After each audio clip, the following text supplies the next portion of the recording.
Section C, जिसमें 6 question है, 3 marks each है। 26 क्वेश्चन देखिए। 26 क्वेश्चन के अंदर जो है ए और बी दो पार्ट हैं, या तो आप ए को करिए या बी को करिए, या हम दोनों को ही करेंगे। In triangle A B C D E F are mid points of B C C A and A B respectively. Prove that triangle F B D similar to triangle D E F and triangle D E F similar to triangle A B C. ये आपकी figure दे रखी है। Figure हमने ये बना दी, यहाँ पे ये बना रखी, देखिए ये है। अब दे क्या रखा है कि D E F D B C का, ई ए सी का और एफ ए बी का क्या है, मिड पॉइंट है। तो D E F are mid points of side B C C A and A B respectively. अगर ये मिड पॉइंट हैं तो देखिए क्या होगा, A F by F B, A F by F B 1 के इक्वल होगा। क्यों? क्योंकि एफ मिड पॉइंट है तो दोनों पार्ट इक्वल होंगे, तो इज इक्वल टू 1 होगा। रीजन लिख दिया है, F is mid point of A B, ठीक है। ऐसे ही ए ई बाई ई सी, ये भी 1 के इक्वल होगा। क्यों होगा? क्योंकि ई ए सी का मिड पॉइंट, इट मीन्स ए ई और ई सी बराबर है, तो यहाँ भी क्या लिख देंगे, E is mid point of A C. तो 1 और 2 से क्या हुआ, देखिए 1 में क्या आपका A F by F B, और 2 में क्या आपका A E by E C. A F by F B is equal to A E by E C, ये इक्वल है। In triangle A B C A F by F B A E by E C, ऊपर prove किया है, इसलिए क्या हो जाएगा आपका एफ ई पैरेलल किसके हो जाएगा, बी सी के। रीजन क्या होगा, converse of B P T, B P T का यूज कर लिया। तो इससे क्या हुआ आपका एफ ई और बी सी क्या हो गए, पैरेलल हो गए।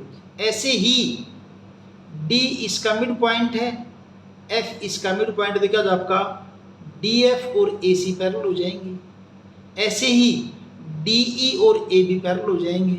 इट मीन्स ये आपकी जो पैरेललोग्राम है, ये जो आपकी क्वाड्रिलेटरल है बी डी ई एफ, क्या हो जाएगी आपकी पैरेललोग्राम हो जाएगी। तो यहाँ लिखा मैंने, आपको करने की जरूरत नहीं, सीधा लिख देंगे similarly F B parallel to E D, therefore B D E F is a parallelogram.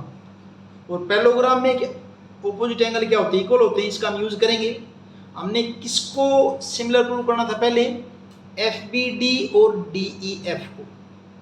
अब एफ बी डी और डी ई एफ देखिए, ये है आपकी एफ बी डी और ये आपकी डी ई एफ। इन दोनों के अंदर देखिए पहले तो बी और ई एंगल इक्वल है। क्यों? क्योंकि पैरेललोग्राम है, तो पैरेललोग्राम के ऑपोजिट एंगल क्या होते हैं, इक्वल होते हैं। Angle 1 is equal to angle 2 होगा, क्योंकि ये पैरेललोग्राम है, ये ट्रांसवर्सल है, तो आप ये क्या है, अल्टरनेट एंगल है। ऐसे ये एंगल भी इक्वल होगा जरूरत पड़ेगी तो, लेकिन अपना 2 से ही काम चल जाएगा। यहाँ लिखा मैंने angle B is equal to angle E, opposite angle of parallelogram. Angle 1 is equal to angle 2, alternate angle.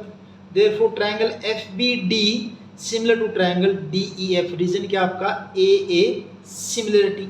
ये हुआ आपका एक पार्ट, तो ये हुआ। दूसरे में किसको प्रूव करना था आपने, डी ई एफ और ए बी सी को सिमिलर प्रूव करना था।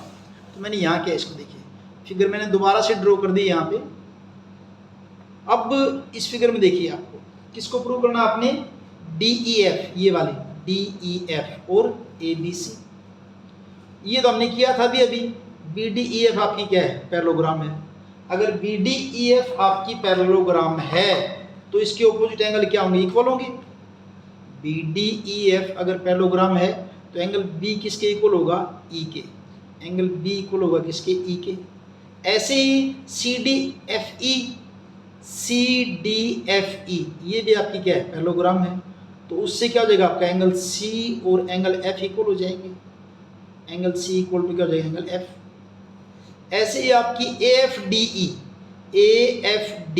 ये भी पैरेललोग्राम है, तो इसका एंगल ए और इसका एंगल डी इक्वल हो जाएंगे। एंगल ए और डी इक्वल हो जाएंगे। अब देखिए ट्रायंगल डी ई एफ और ए बी सी के अंदर ई एंगल बी के इक्वल है, अभी ऊपर किया है। एफ किसके इक्वल है, सी के, और डी किसके इक्वल है, ए के। तीनों एंगल इक्वल हो गए, therefore triangle D E F similar to triangle A B C.